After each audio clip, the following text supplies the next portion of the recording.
Bonsoir à tous et bienvenue dans ce bref tour de l'actualité. Nous ferons escale ce samedi au village Kiyimbok pour rechercher la connaissance ultime. Connaissance ultime, c'est ce que signifie justement Kiyimbok en Bassa, la langue maternelle de la fondatrice Warawara Liking.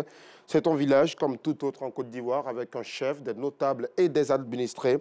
La particularité de ce village, c'est qu'il est une constellation de talents artistiques et culturels. Il est créé en 1985 par l'écrivaine, artiste peintre, chorégraphe, mais aussi chanteuse camerounaise Warawara Liking. Le village Kiyimbok compte plus de 500 villageois formés aux métiers artistiques, de célèbres artistes comme Boni Niaoré ou encore l'excellent Mamadou Bomou y ont fait leurs armes. Une véritable école de vie que nous vous présenterons à 19h30.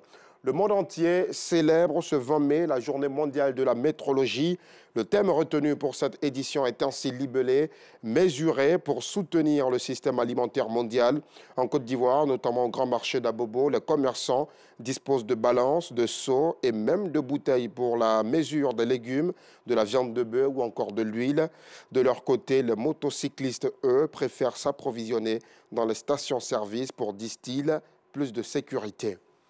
Et puis, il y a quelques mois des élections municipales, la commission électorale indépendante a publié ces chiffres.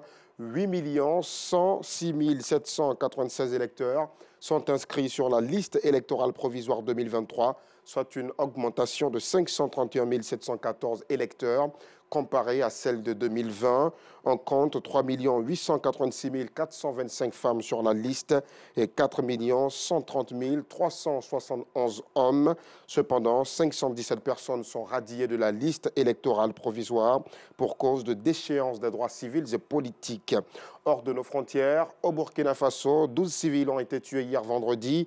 L'attaque a eu lieu dans le village de Kié, situé à 2 km de l'entrée de Djibasso, à la frontière avec le Mali. Les auteurs de l'attaque n'ont pas encore été identifiés. C'est la fin de ce bref tour de l'actualité. Merci de nous avoir suivis.